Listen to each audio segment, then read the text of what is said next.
How on earth did you get Steven Pressfield on the show not once, but twice? That is the most commonly asked question I get about my podcast, The Storytelling Lab, from guests to people who have their own podcasts, big names, small names, medium names. Yes, Pressfield has been on the show twice, and now I consider him a friend and certainly a mentor from afar.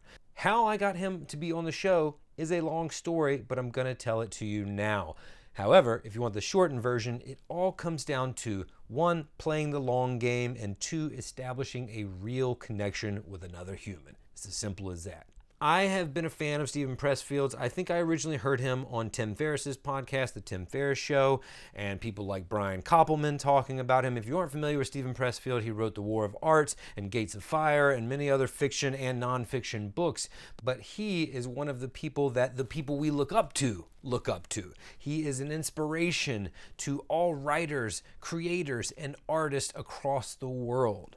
So after one conversation I heard with Brian Koppelman and Steven Pressfield, I tweeted about it, I tagged them both in it, and I got a message from Steven Pressfield's team that offered to give me a book because I had been giving them promotion. I had been talking about them. Now that's the first key right there. You're trying to offer value to people. You're trying to show up and help them just for the sake of helping them. So I simply tweeted about what they were talking about, gave them a shout out, and I got sent a free book. I think this was The Artist Journey that he came out with a few years ago. Now, what did I do when I received that book? I made a video unboxing it. I talked about how great he was and how great the book was and how grateful I was to receive the book. So I continued to build that connection and make my name stick in the back of his head. Now, long time passes. I knew I wanted him on the show, but I didn't make my ask at that point. A little while later, we connected on Instagram, and when you do that, when you quote somebody in your workshop or when you are inspired by their words in their books, you put that post out and you tag them. That's what's so beautiful about social media is you have access to everybody. So I tagged him in something one time, and I see an hour later, boop, boop, a little double tap, Steven Pressfield liked your story. Okay. So now he's seen me. He's seen me post about him. He's seen me talk about him, and what? He liked it. So I simply just followed up with a message, not an ask. Hey, Steven, love your stuff. Now, here is a little bit of a kicker that I had to work to my advantage. I live in Durham, North Carolina.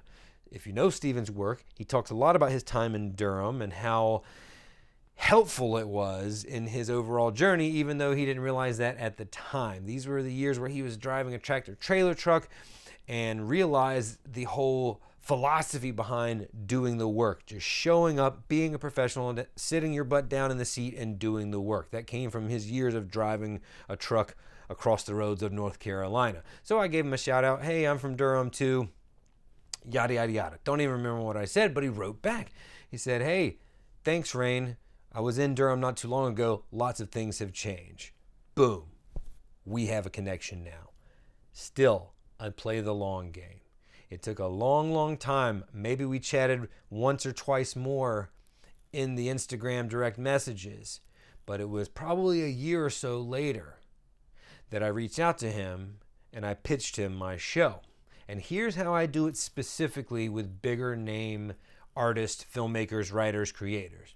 I say, hey, so-and-so, I have a medium-sized podcast called The Storytelling Lab. For some reason, that little tweak is so important and works so well. I'm not out there trying to pretend like I have the biggest show in the world. I don't have millions of downloads. I have hundreds of thousands of downloads, which took many years to get.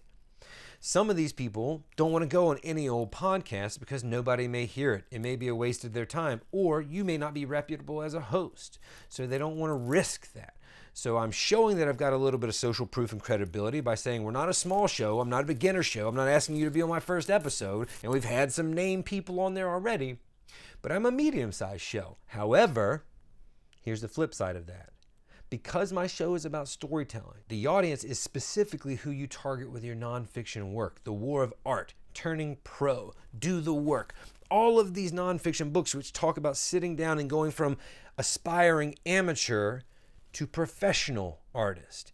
these are the people who listen to my show. This isn't a huge celebrity show. This isn't Joe Rogan, that some people are interested in MMA, some people are interested in ayahuasca, some people are interested in Fear Factor or comedy, stand-up comedy or whatever. 100% of my audience is interested in what you provide in this book, whatever he's promoting at the time.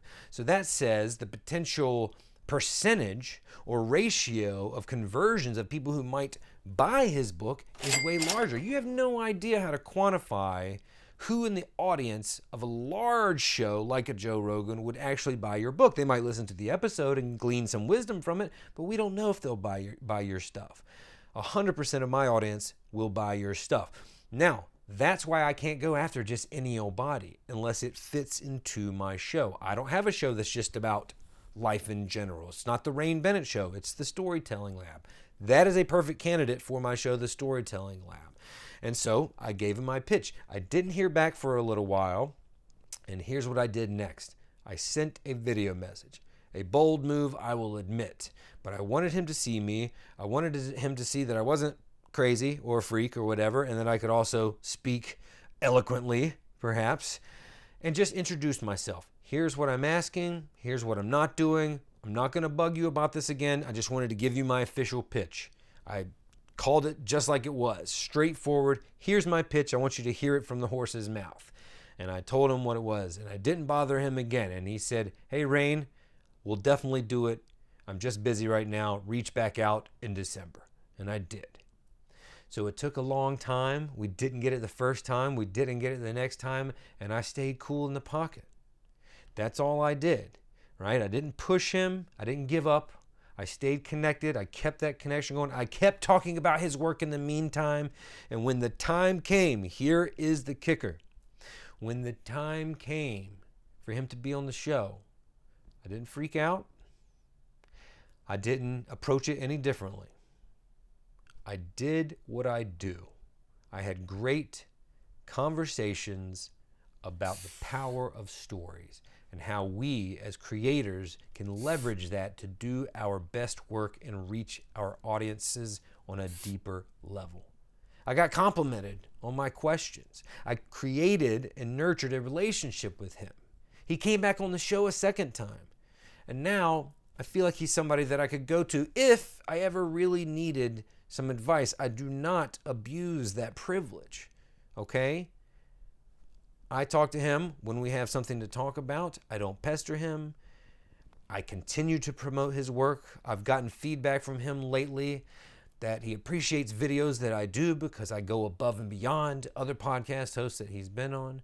So it is all about, one, playing the long game and being patient, planting the seed, and then nurturing that seed so that it can grow into a real human relationship.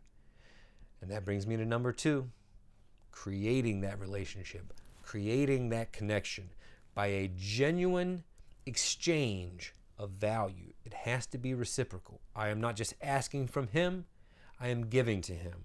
I buy his books. I give his books away. I promote his material on my social media.